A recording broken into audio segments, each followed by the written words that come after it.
Mis observaciones 10. Llego a lo más trascendental de la exposición del señor Montemayor, la creación. Aquí, todos se dan de cabezadas, pero aún se han de cogotear por un poco de tiempo. ¿Acaso no llegue a un lustro? Pero algo les diré, porque es necesario para el juicio que sigo. Sí, el gran problema de la humanidad está en el desconocimiento, y al apoyarse el cristianismo y catolicismo en el Génesis de Moisés, han hecho como los loros, que repiten lo que les han dicho, sin comprender lo que significa. No hacen también otra cosa la mayor parte de los literatos y de los hombres, que se dedican a las ciencias como modus vivendi. El progreso requiere ascensión en cada hombre y exige que cada hombre dé ciencia de algo nuevo, algo suyo a la misma ciencia, y lo dará todo aquel que entró en la ciencia por vocación, pero esos no negarán nada, investigarán siendo prudentes, porque es mejor investigar que negar, porque ¿con qué derecho ha de negarse lo que no se es capaz de comprender? Aquí es preciso decir, aunque sea contradiciendo a las ciencias, pero por investigación constante, lo que no es negar sino poner un pero. Es preciso decir, repito,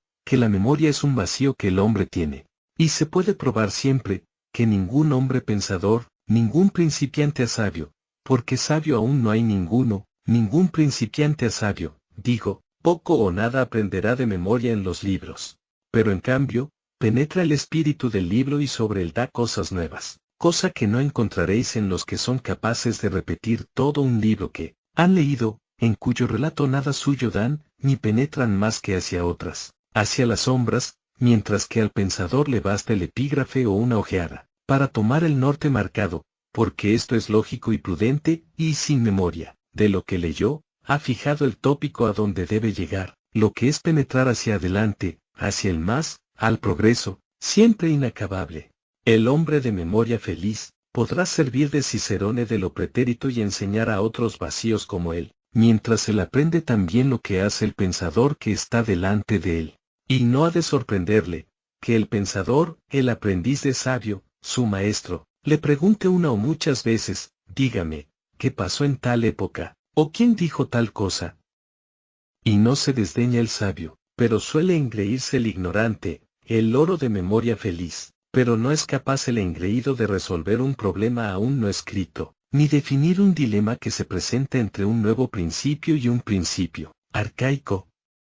Es que no es compatible con la memoria, es de la compatibilidad del pensamiento. Y como quieren encontrar el significado del profundísimo pensamiento de Moisés en el libro de la creación, los que apenas son capaces de la literatura, ¿qué requiere solo memoria? Y porque no seáis capaces de comprender a Moisés, tenéis derecho a denigrarlo. No es este el sitio de entrar a escudriñar las profundidades de la eternidad, y además, ya está hecho ese trabajo anatómico, y si no lo tiene ya el hombre en sus manos, es porque no lo quiere saber ni el mismo Montemayor, y está sin embargo, al borde máximo del progreso científico, por memoria, y debería ya apuntarse como pensador, pero en tanto solo haga negar por el solo hecho de no comprender, siga negando nada más, que si cree que las ciencias puramente físicas y materiales le han de llevar al descubrimiento de la verdad de la vida, viva miles de millones de siglos y no habrá dado un paso más. Ya se comprenderá que no consagro este primer rayo de luz solo a C.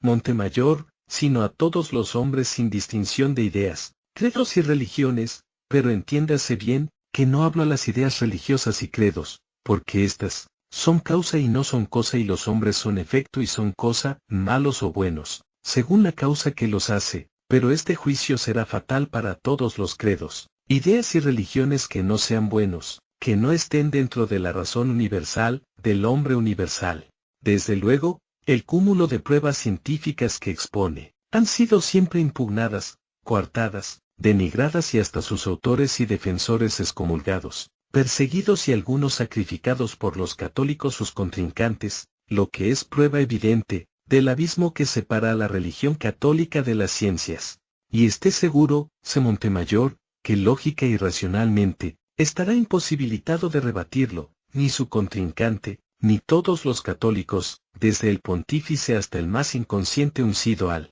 carro católico cristiano. Pero todas esas cuestiones son muy viejas y eternamente polemizadas y vencidos. Siempre los católicos, por cada ciencia, a la que solo han contestado con un anatema, y aún no solo los católicos, sino todas las religiones de todos los colores y ritos, lo cual quiere decir, que siendo sordos y ciegos de voluntad, no verán ni oirán. Ya lo dijo Isaías, 28 siglos antes de ahora, al que usted tampoco cree y sus contrincantes no lo quieren entender, a pesar de que habló para ellos, pero, en el mismo punto también anuncia algo que obliga a oír y ver. Y tengan mucho cuidado todos, desde el católico al anarquista, porque el ensayo ya empezó y la función se dará. Ha hecho derroche de conocimientos científicos, salvo que solo hable de memoria.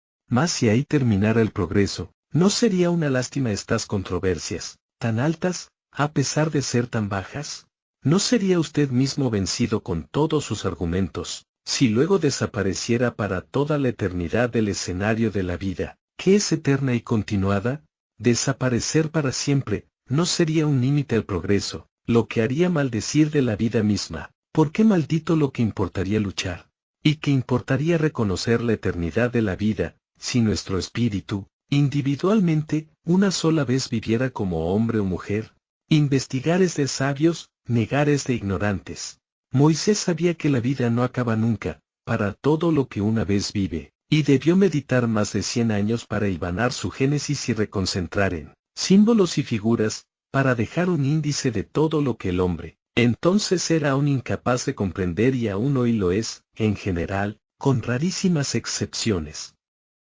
Pero estamos ya al borde de empezar a comprenderlo y ese es el fin encomendado a las ciencias, humildes servidoras cada una, de la infinita sabiduría, que Moisés concentrara la creación del mundo a 6 días de trabajo, encierra toda la sabiduría que el autor poseía, no sobrepasada, ni tampoco igualada por todos los hombres que han pisado la tierra, exceptuando uno, cuyo espíritu es el maestro de los maestros que no debo nombrar ahora, pero que vivió como hombre 5 siglos antes de Jesús y, también al mismo tiempo que Jesús, como hombre también. Yo sé que no lo creen los anarquistas, pero lo creen los católicos liberalizados, y cito esos hechos, para que no piensen los católicos que es Jesús y se lo apropien, ya que se admira ese Montemayor de la facilidad con que todos se lo apropian. Pues bien, ese 6 que Moisés señala a la creación, es el número de los reflejos, es la doble tríada cabalista y quiere decir, lo que hay arriba hay abajo,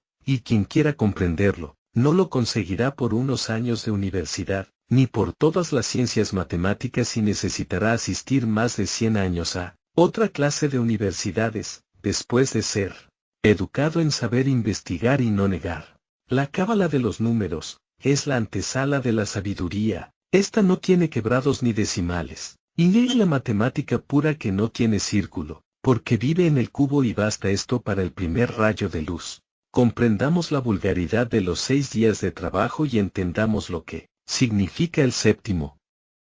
de descanso, que es reconocer que la vida tiene más trabajo que holgazanería, pero no se llega al descanso sino después del trabajo, después de haber hecho depósito de medios de vida, producidos en los 6 días de trabajo, con lo que sentaba Moisés, que el trabajo es la ley impuesta, que la ley exige la producción, lo que permite sentar que, el que no produce y consume, es un ladrón de la comunidad. Yo sé que esto lo sostienen los anarquistas, pero no pueden decir que no sea enseñado por Moisés, el que lo aprendió de sí mismo, aunque lo leyera en el sánscrito o ley cética. Debe verse en la distribución que da a esos 6 días, la escala progresiva de la vida, de los mundos y de los hombres, cuya ley está escrita en cada espíritu, pero Moisés sabe que no lo entenderán si lo descubre, y sabe más, sabe que ha de llegar el día de la explicación al cumplirse los 36 siglos y que han de hablar los espíritus de luz, e hizo su índice de las cosas que hoy deberían explicarse, por lo que una vez anotado dice, y conoció Adán a su mujer y le parió un hijo que se llamó Set,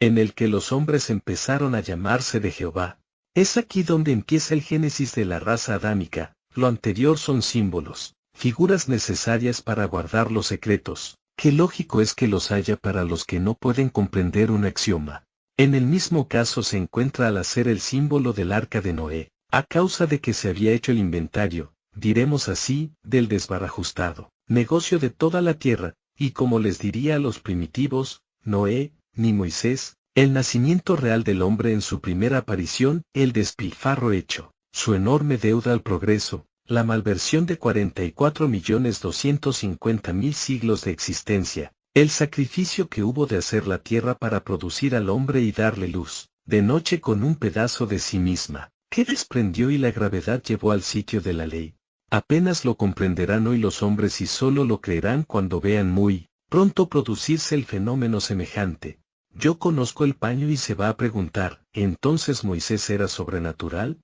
Ya he dicho que otro mayor, maestro de los maestros vivió en la tierra y tampoco aquel era sobrenatural, porque nada hay sobrenatural. Lo que debo no silenciar es, que los 6 días de trabajo se han pasado y estamos en la liquidación para disfrutar del séptimo del descanso, es decir, que llegamos a la verdadera comuna, a la verdadera libertad, a la justicia, al amor, como única ley, y si no fuera así, no habría nacido el anarquismo que solo tiene 2 errores contra 98 que tienen todos los otros credos y doctrinas sociales, políticas y religiosas. El anarquismo termina su misión, al nacer el comunismo sin parcelas y sin fronteras y sin propiedad particular, pero con un código de leyes y cuya constitución es la ley de amor. Esto también está ya previsto en los escritos de Moisés y especialmente en esos 7 días de la creación, que tanto han motejado los que más alardean de proclamar el régimen de libertad y justicia y que tan literalmente rebaten,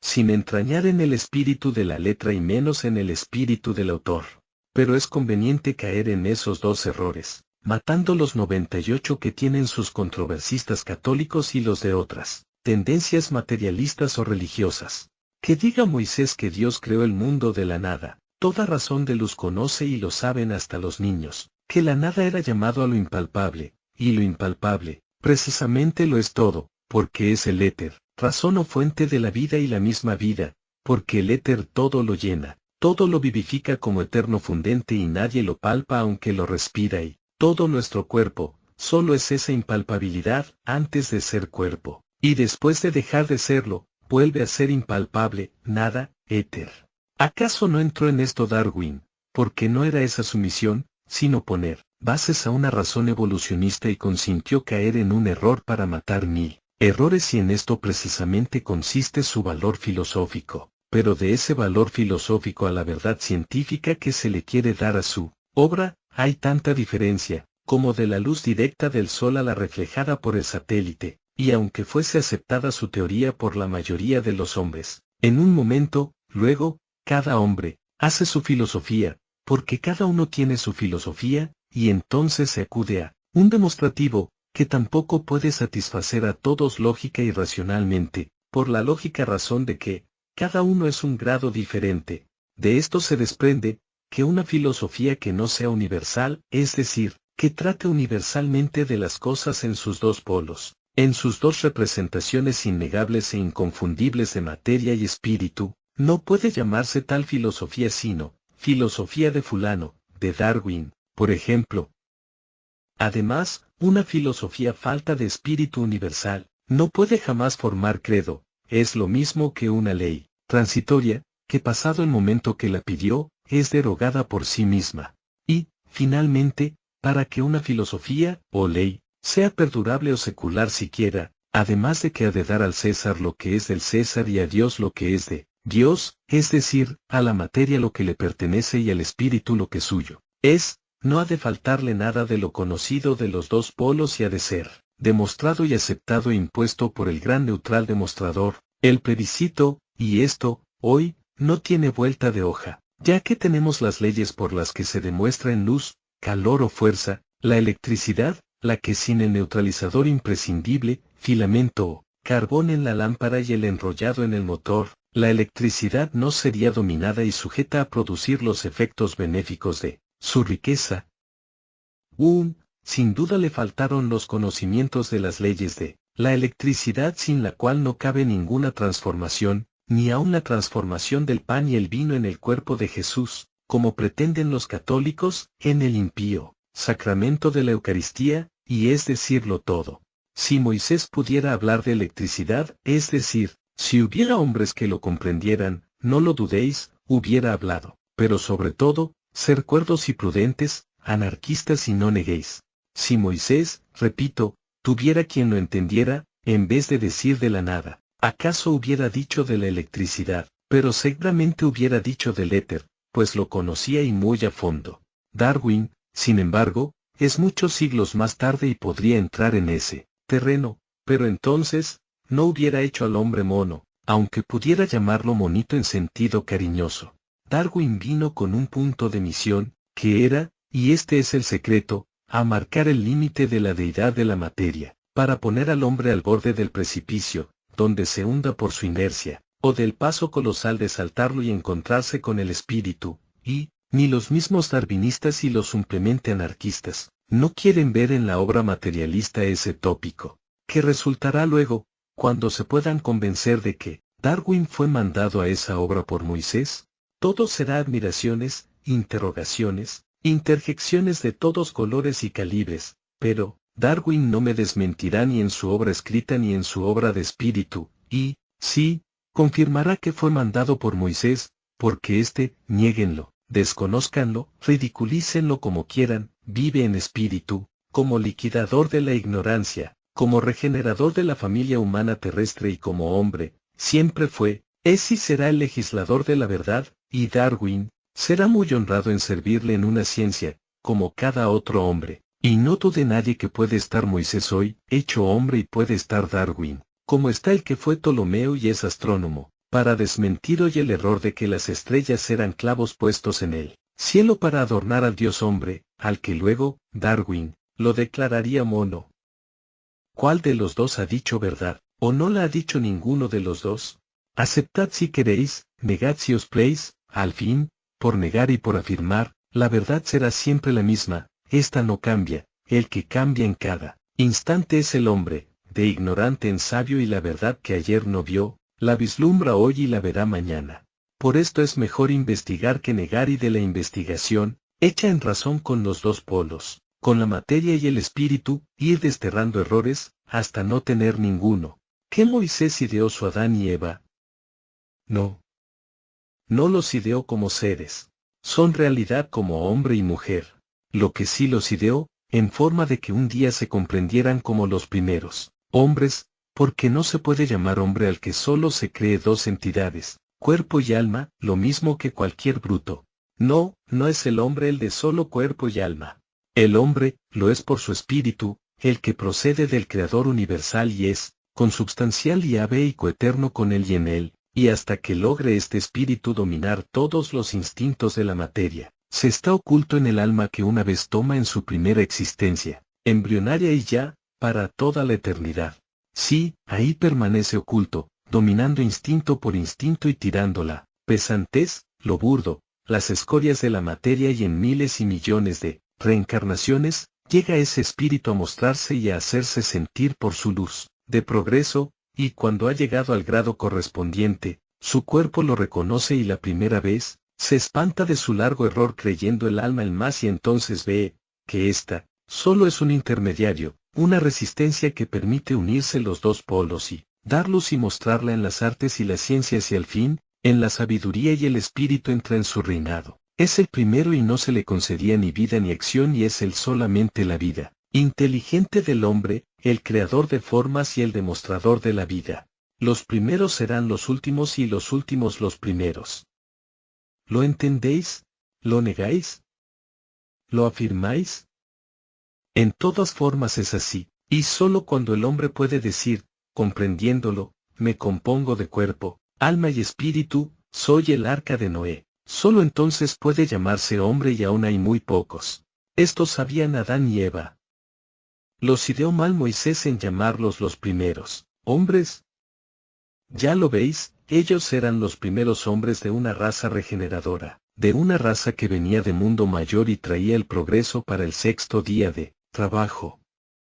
Pero venían Adán y Eva, para dar vida, como hombre, al que venía mandado a investigar la tierra, a establecer el progreso, la moral, la libertad, la justicia y la ley de amor y sería el juez de vivos y muertos. Ese fue Set y fue Jacob y fue Moisés y la tierra no tuvo ni tendrá más leyes que las que dictó y dicta aquel espíritu, al que le sirvieron, les sirven y les servirán, los moralistas y los materialistas, todas las artes, todas las ciencias y todo el progreso, porque es de su sabiduría, que Moisés aprende y recibe, de otro mayor. Ha de llegar el momento y muy pronto, de señalar el punto donde vivieron Adán y Eva, y la geología, la filología y la antropometría han de decir sin miedo a equivocarse: he aquí los cráneos de Adán, Eva y su hijo Set. Pero no se indicará en algunos años el punto fijo donde encontrar sus restos, porque no es función del sexto día, en cuya postrera hora material estamos. Mas no encontrarán los de Caín y Abel, porque estos sí, son una figura ideada, un símbolo para demostrar la lucha terrible, hasta el sacrificio, en que entraba la raza adámica representada en Abel, con la raza vieja, primitiva y feroz y sanguinaria de la que proceden los sacerdotes y sus religiones, la autocracia y plutocracia, representada en Caín, que jura que, el que mate a Lamel, que es la concupiscencia, será vengado septis, 70 veces 7, es decir, que la concupiscencia no perdona jamás a los libres, y el mismo anarquismo confirma que esto se cumple en él, con la persecución y las calumnias que les llevan los representantes de Caín y Lamel.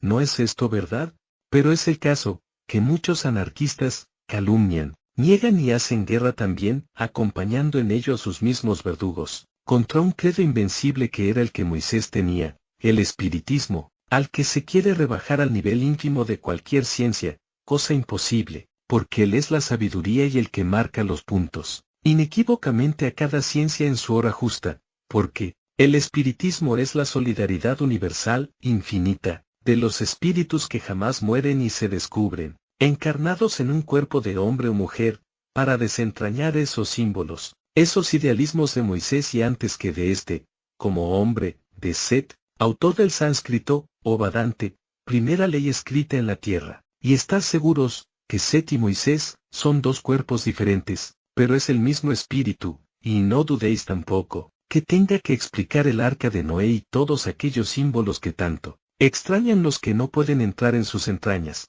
Pero hoy se les dice: tu cuerpo es aquella arca donde vive en vida real desde la infame pulga, hasta el magnífico elefante, cuyos instintos de todo lo que alienta y de todo cuanto contienen los reinos de la naturaleza, en ti, oh hombre, vive, y por esto eres tan tardo en llegar a la perfección, porque en ti todo se perfecciona. Admire el hombre de libre pensamiento y no se achique, vuele y no se arrastre, nade sin miedo en ese océano, que no naufragará. Pero escóndanse los cuervos y lloren, porque ya terminó el diluvio de las pasiones. Ya no hay cuerpos ignorantes, muertos, que devorar. Todos los instintos los ha dominado el hombre, y de ellos juntos y bien, dirigidos por su espíritu, forman la conciencia. Es su gloria, es su cielo, porque es su sabiduría, es su todo de la vida, con lo que reconoce la verdadera vida, en su espíritu inmortal, y en la unidad de todos los espíritus del universo, al universal autor de la vida,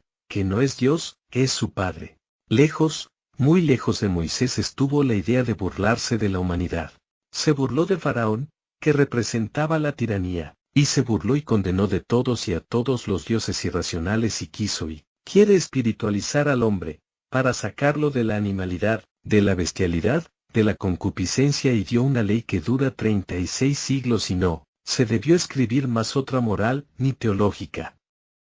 Pero ¿y las religiones? Si solo el decálogo se impusiera, el progreso habría llegado muchos siglos hace. Las miserias y los ríos de sangre que es necesario que corran para matarla supremacía, no habría sido necesario. Pero lo han querido así los enemigos de la ley de amor, los que siempre mataron a los hombres de progreso, y la ley suprema se defiende, y se impone con las mismas armas que le presentan los enemigos del principio único, del régimen de sabiduría decretado para la familia terrena, como para todos los mundos, desde que entra en su séptimo día de la comuna, y la tierra ya entró.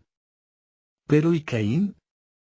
¿Y Lamel? Aún no han sido muertos, pero están expirando. Aunemos fuerzas psíquicas y empujemos fuerte, irresistiblemente, para tirarlos al abismo que ellos mismos se abrieron. Pero estas fuerzas, solo Moisés las tiene.